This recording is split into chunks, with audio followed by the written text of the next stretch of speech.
Hey there. Welcome to Starz Recapped. Today, we're diving into a South Korean drama series titled S-Line, which premiered in 2025.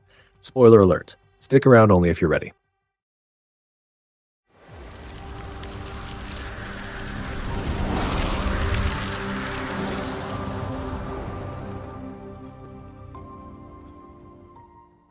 From the moment Yeon was born, she possessed a strange ability. She could see glowing red threads connecting people who had shared deep emotional ties. As a child, she couldn't fully grasp the meaning behind these glowing strands, but she always sensed she was different, as no one else could see them. With time, she came to realize that these red lines symbolized past intimate connections. She began sketching what she saw, not realizing the weight her drawings carried. One of her sketches, showing a painful truth, revealed to her mother that Yeon's father was secretly involved with her own sister. This shocking revelation drove her mother into a violent rage, leading to a tragic event that cost Yeon her father. Devastated by what her visions had caused, Yeon began to see her power not as a gift, but as a burden. Fearing she might harm others again, she withdrew from the world. As she grew older, the emotional toll became unbearable. By adulthood, she found herself sinking into despair, ready to give up on life entirely. Despite countless attempts to bring her life to an end, Yeon could never go through with it. But it wasn't just hesitation. She came to realize that she physically couldn't die. Along with her strange ability to see glowing red strings between people, she was cursed with immortality. With no way to escape her fate, Yeon redirected her focus. If she had to live with this strange condition, she might as well uncover the truth behind it. Who created these red threads?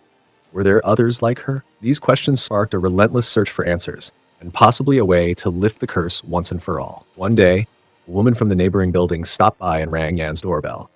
Yeon, still distant and wary of others, didn't open the door. The visitor eventually left, but not without leaving a small bag of fruit behind as a kind gesture. Used to eating nothing but canned peaches for years, Yeon was overwhelmed by the taste of fresh fruit. That simple gift awakened something in her, a reminder of the beauty and comfort she denied herself while isolating from the world. On the other side of the story, at a local school, a girl named Sun faces cruelty from her peers. While climbing to the rooftop, she's suddenly surrounded by a group of girls who begin to torment her. Unexpectedly, Hai, instead of helping, lashes out violently. She kicks another girl and yanks Sun by the hair, threatening to throw her off the rooftop if she dares to speak out about the bullying. Meanwhile, Yan's uncle, a police officer, begins investigating a mysterious case. A 29-year-old woman has been discovered dead in her apartment, under circumstances that raise more questions than answers. As evening falls, Yan notices that her kind neighbor has once again left some fresh fruit for her. Alongside the gift, there's a small handwritten note from Yun. While reading it, Yan's attention is drawn to a news report playing in the background. The broadcast details a chilling incident. A woman has been found dead in her home, bearing strange marks around her neck. Authorities suspect foul play, pointing to visible evidence of forced entry into the apartment. As Yeon continues watching, something odd catches her eye. On the screen, a man riding a motorcycle pulls up near the building. What stands out is the unusual red line on his head, a thread like the ones only she can see. Later that night, the sound of a motorcycle grabs her attention once more. Peering out the window, Yeon spots the same man sneaking into the building across from hers, the one where Yun lives. Alarmed by what she sees, Yeon doesn't hesitate.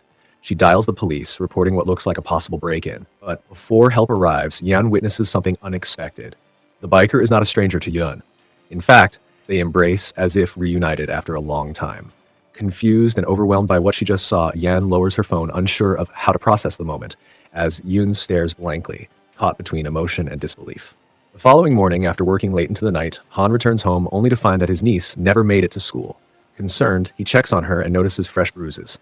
Clearly shaken, the young girl refuses to say anything about what happened. Later, while stepping out onto his balcony to clear his mind, Han glances across the way and notices something strange. A nearby apartment window is covered with cardboard. It sparks his curiosity. Shortly after, Han learns that the station received a call the night before from someone living in that very apartment. Trusting his instincts, he heads over to investigate and rings the doorbell. Inside, Yeon peers through the peephole. What she sees is overwhelming. Dozens of glowing red threads swirling around the man outside. Still, she takes a deep breath and opens the door, ready to explain why she made the call. After a brief and honest conversation, she closes the door and Han respectfully walks away. That night, as Han sits down for dinner, he gets an update on the case. The woman who was found dead in her apartment, turns out her ex-boyfriend lives in the same building as Yan. Suspecting that the man might be hiding something crucial to the case, Dong makes a bold decision. In the early hours of the morning, he sneaks into the suspect's apartment. Using only a flashlight to guide him, he stumbles upon a storage room packed with unsettling items. Wasting no time, Dong reaches for his phone to alert the lead investigator. But before he can finish the call, he's ambushed. Jung, the very man he suspected, strikes from behind. swinging a metal rod. Dong tries to escape, reacting quickly, but the attack lands hard. A blow to the head knocks him unconscious. Meanwhile, Han realizes something's gone wrong. With rising panic, he slams his foot on the gas and speeds toward the location. Back in the apartment, Jung ties Dong up to keep him out of the way. Then he calmly straps on his helmet and heads out, crossing over to another building. Watching from her window, Yan senses something isn't right. That eerie feeling returns. Danger is near. Without hesitation, she grabs a kitchen knife and rushes out, determined to confront the biker before it's too late. As she steps outside, Yan is suddenly overwhelmed by anxiety. Her breathing becomes unsteady, her vision blurs, and she collapses, unconscious. Meanwhile, Yun opens her door, smiling as her boyfriend arrives. But something about him feels off. His expression is cold, distant, not the man she remembers. Without warning, he grabs her by the throat. Yan arrives moments later, but is frozen in place, her body locked in fear. She can only watch as the man snatches the knife from her hands and lashes out at Yun. Watching in horror as her neighbor is wounded, Yun gathers her strength and strikes the attacker in a desperate attempt to defend them both. But the man quickly recovers and turns on her again, violently. At that exact moment, Han pulls up beside the building. Noticing Yan's apartment door left ajar, he rushes inside, unaware of the nightmare unfolding just beyond the threshold. Peering through the window, Han spots the attacker moving in for another strike. Without hesitation, he draws his weapon, steadies his aim, then fires. Just before the bullet hits, the man's gaze shifts upward. The strange thread above his head vanishes. A faint smile forms on his face, and then everything fades to black. Moments later, sirens echo in the distance. The ambulance arrives, and Yun is quickly taken to the hospital for treatment. After making sure his friend is safe, Han returns to check on Yan. He gently hands her a pair of sunglasses she dropped earlier, but before they can speak further, San walks in, surprising the detective. It's then that Han learns something unexpected. Yan and his niece already know each other. They were childhood classmates until Yan's life took a tragic turn. Her father died, and not long after, her mother disappeared. As Yan reflects on everything, the pain, the power, the people she's saved, her perspective begins to shift. The red threads she once feared now seem like a gift. She chooses to embrace what makes her different. Hours pass. The night begins to fade. Just as the first light of dawn appears, Yan's phone buzzes. A new message. The sender is unknown, but the contents change everything. There's someone else out there, someone who shares her ability. Following morning at school, Sun walks in, only to be stunned by a disturbing discovery. Hai has broken into her locker and read a personal letter meant only for her. Worse still, she exposes it to the entire class, turning Sun into the subject of ridicule. Humiliated and angry, Sun snaps. She lunges at Hai, desperate to snatch the letter back. But Hai pushes her to the ground and begins to strike her. A few moments later, their teacher walks in and witnesses the chaos. Realizing Sun was the victim, the teacher steps in and defends her, allowing her to leave school early to recover. Meanwhile, Han is digging deeper into the mystery behind Jung and why he lashed out at his own girlfriend. His investigation leads him back to Jung's apartment, where he discovers a hidden storage room. Inside, he finds a disturbing collection of strange items and something even more chilling. The walls are completely covered in drawings of tangled red lines. Back at home, Sun finds a pair of strange glasses she had picked up earlier at school. Out of curiosity, she puts them on and is immediately startled. A glowing thread appears above her head, thin and red. Turning to her uncle with the glasses still on, her eyes widen in horror.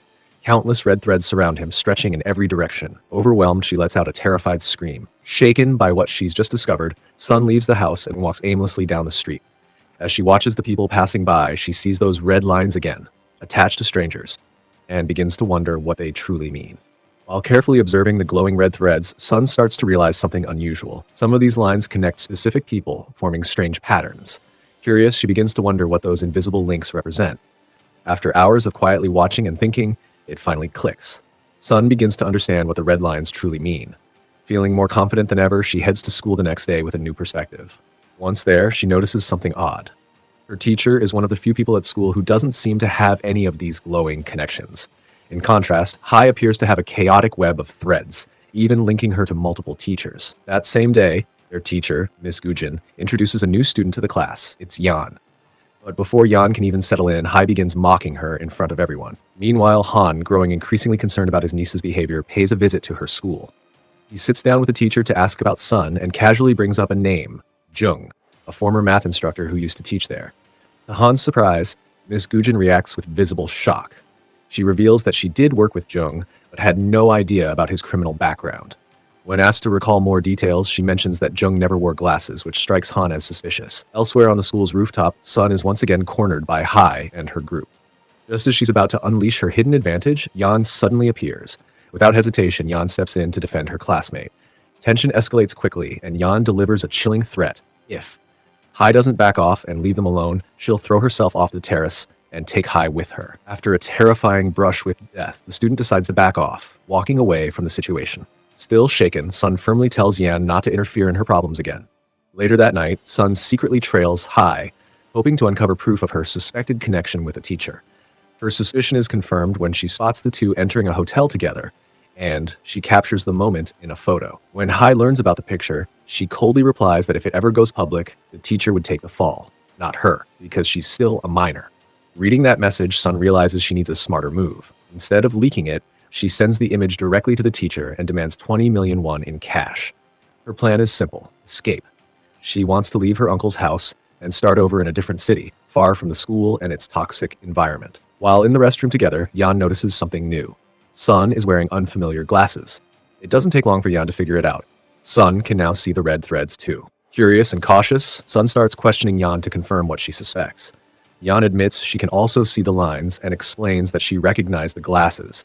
They belong to Jung, the man who died mysteriously, meaning they might carry some kind of danger. Even after hearing this warning, Sun makes her decision. She's not giving them up. These glasses and what they show her are the only tools she has to get back at those who've tormented her. That same night, she's at her new boyfriend's apartment when her phone lights up. It's a message from the teacher. He wants to meet on the school rooftop at midnight to hand over the money. But there's one thing Sun doesn't know. Hai had been hiding in one of the bathroom stalls earlier, and she overheard the entire conversation about the glasses and their secret power. Curious and suspicious, Hai secretly trails Sun to a local arcade. While Sun is busy taking fun pictures with her boyfriend, Hai seizes the moment, quietly slipping the special glasses from Sun's bag and vanishing into the crowd. Later, when Sun notices her glasses are missing, panic sets in. She retraces her steps, desperately searching the arcade, but the glasses are nowhere to be found. Frustrated and angry, she suspects Yan and calls her in a fury, accusing her of stealing them. Still, she pushes forward with her original plan and heads to school for the scheduled meeting with her teacher. But things don't go as expected. Once there, Sun realizes she's been tricked. The teacher never brought the money. Instead, he tries to talk her into keeping their relationship a secret, pleading with her to protect his reputation and family. He warns her if the photo she took goes public, he could lose not just his job, but his wife and kids too. But Sun doesn't back down. She demands the full payment, 20 million won as promised. During their tense conversation, the teacher gets a notification from his wife. She's already seen the photo. Blinded by rage, the man lashes out. He shoves Sun off the rooftop, blaming her for ruining his marriage and life. Moments later, Yan arrives at school, searching for Sun. To her horror, she witnesses Sun's lifeless body on the ground below. Shocked and heartbroken, she immediately calls for help and stays with her until the ambulance arrives. But despite the doctor's best efforts, Sun cannot be saved. When Han hears about what happened to his niece, grief consumes him. He believes she may have ended her own life out of hopelessness. But Yan firmly tells him the truth. Sun didn't jump.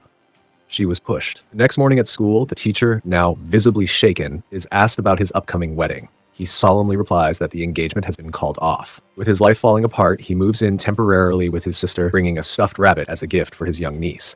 He tells them he'll be staying just a week before relocating to Canada. Later that day, Yan walks up to the school's rooftop, lost in thought.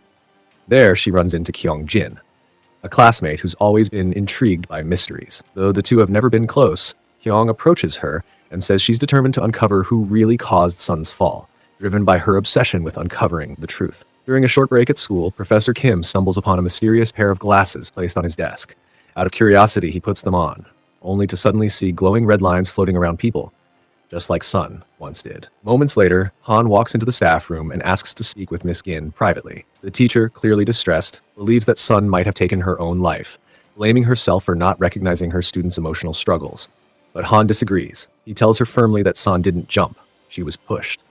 He then inquires about Hai, having recently discovered that she had been tailing Sun before the incident. Miss Gin responds that Hai didn't show up at school that day, which raises even more red flags.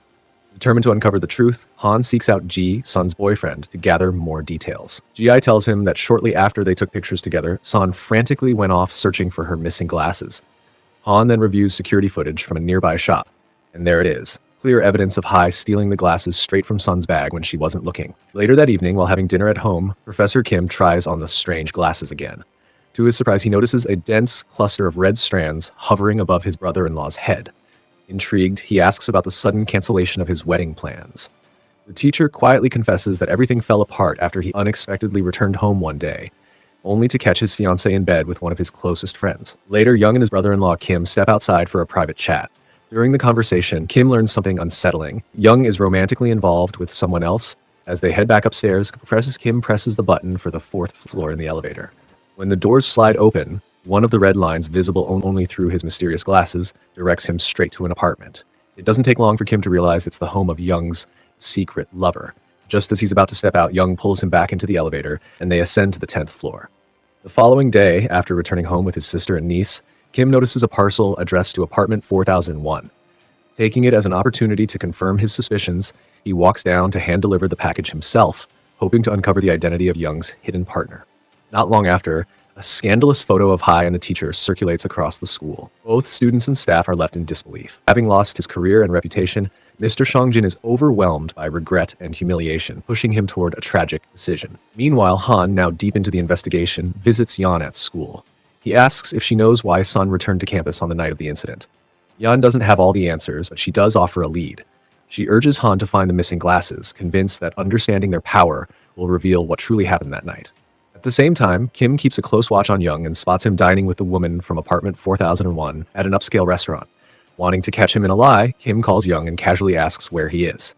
Young, unaware he's been seen, falsely claims he's out of town. Now sure that Young has been dishonest, Kim returns home. A few hours later, he tracks down the hotel where Young is secretly staying with his lover. When confronted, Young tries to downplay the situation, asking Kim to keep things quiet until he can come clean to Young. The following day, Kim decides to leave. He says goodbye to his sister, unsure when they'll meet again. But just as he's packing at work, he receives a troubling message. His sister has crashed her car into a neighbor's. It turns out, after learning the truth about Young's infidelity, Ryong snapped and rammed her car repeatedly into the other woman's vehicle. Kim rushes to calm her down, but things escalate when Young shows up, not to console his wife, but to check on his mistress. Outraged, Kim punches him. Ryong, however, stops the fight and later opens up to Kim. In a twist, she reveals that she herself was once involved with Kim. He was the one she had an affair with, not Young. But after Kim learned that Young was actually married to Chae-ren, he ended things with Ryong, leaving her emotionally unstable. Back at Han's end, the investigation takes a strange turn. He discovers his niece's diary, which details how the glasses she wore let her see strange red threads connecting people. Curious, Han asks Yan to explain what these mysterious lines mean. Though her explanation seems far-fetched, Han doesn't think she's making it up. Later, Yan takes up a night job as a front desk receptionist at the Mian Hotel. While she works overnight, detectives Han and Dong analyze all the evidence they've gathered so far. They piece together the full picture using a massive mural linking everyone involved. Eventually, they reach a disturbing theory. Professor Shangjin may have ended his own life out of guilt for pushing Sun from the terrace. On Sunday, Yan receives a visit from two classmates who drop by the hotel to see her. As one guest picks up a room key, Kyung-jin recognizes the woman. She works in the administration office at their school. After spending some quiet time alone in her room, Mung heads out and looks over the city through the special glasses she has. What she sees is surreal. Countless glowing red threads drifting across the night sky, connecting people in ways invisible to the naked eye. Meanwhile, back at home, Yan turns on the television and is shocked by the latest news. Another person has been killed. The suspect was caught near the crime scene and confessed without remorse, smiling as he detailed what he'd done. But what catches Yan's attention isn't just the man's chilling smile, it's the glasses he's wearing. They're exactly like the pair Sun once had. That's when it hits her. There must be more of these glasses out there, and others who can see these strange red connections too. The following Monday, as classes end, Yin walks up to Yan and invites her to check out his family's swimming facility. He remembers her mentioning she enjoys quiet places, and this seems like the perfect opportunity to spend time with her. Just the two of them. Ever since he first laid eyes on Yan, Yin has felt drawn to her. With help from Kyung-jin, he finally found a way to get close. Even though she can't explain why, Yan suddenly feels a strong desire to dive into the pool. Alarmed, Yin quickly jumps in to help her, making sure she doesn't hurt herself. As they wait for their clothes to dry afterward, they share a simple meal of instant noodles. It's during this quiet moment that Yan opens up, revealing to Yin that she has the ability to see glowing red lines hovering above people's heads. The young girl opens up and tells Yin that, just like her, both he and Kyung-jin appear to lack the strange glowing red threads she sees connecting most people. Although he doesn't fully grasp what these threads represent, Yin assures her that he believes her without question. Later that weekend, Mung once again checks into room 206 at the Mason Hotel. As Yan cleans the hallway outside, she hears Mung arguing with herself in front of the mirror, as though rehearsing lines for a confrontation she plans to have. It turns out that months earlier, in that very same room, Mung stumbled upon the strange glasses that gave her the ability to perceive the mysterious red lines. From that point on, her obsession began. Meng developed a peculiar pastime, spying on guests in the neighboring room 205 through hidden peephole. But one day, when she sees Mr. Lee, a music teacher, in that room, her heart sinks. She's been secretly infatuated with him ever since their first encounter. However, discovering that he's romantically meeting with Kaylin devastates her. Heartbroken, Meng heads to the front desk and asks to extend her stay by another day. When Kaylin returns to meet Mr. Lee again, Meng ambushes her, striking her with a fire extinguisher, and then dresses in her clothes, planning to impersonate her. When Lee sees Meng in his room, he's startled. Things take a turn for the bizarre as Meng begins repeating rehearsed lines she'd practiced earlier. Alarmed by her odd behavior, Lee tries to leave, but suddenly collapses before reaching the door. It turns out Meng had slipped a sedative into his drink. She gently carries him back to the bed and clings to him, waiting for him to awaken. But to her horror, a dark stain begins to form on the pillow. Blood. Meng hadn't intended to hurt him, and the sight shocks her. As the red thread connecting them vanishes from her vision, guilt consumes her. In a state of mental breakdown, Meng repeatedly injures herself with a stapler. Sometime later, Colin regains consciousness and escapes the room. She finds Yan, who quickly helps her untie and free herself from what happened. She cautiously steps into room 205 and discovers Professor Lee's lifeless body. Later, when Inspector Han arrives, he also finds Meng's body and begins searching the room for her signature glasses, but they're nowhere to be found. In a conversation with the inspector, Yan mentions that Meng always wore a special pair of glasses during her hotel shifts. She explains that the glasses seem to affect the mind in strange ways. Yan also recalls that Meng once had a red thread, but it never connected to Lee, so the reason behind her violent actions remains a mystery. After nightfall, once the police clear the scene, Detective Han quietly returns to the hotel. He drains the bathtub where Meng's body had been discovered, and at the bottom, he finds the missing glasses. Curious, Han places them on his face, and when he glances at his reflection, he is stunned. Just as Yan had described, glowing red lines appear above people's heads, threads connecting lives in ways no one else can see. And that's the full breakdown of the show S-Line. If you enjoyed this explanation, let us know your thoughts in the comments below. Don't forget to like the video, subscribe, and turn on the bell icon to stay updated with more story breakdowns like this. Thanks for watching.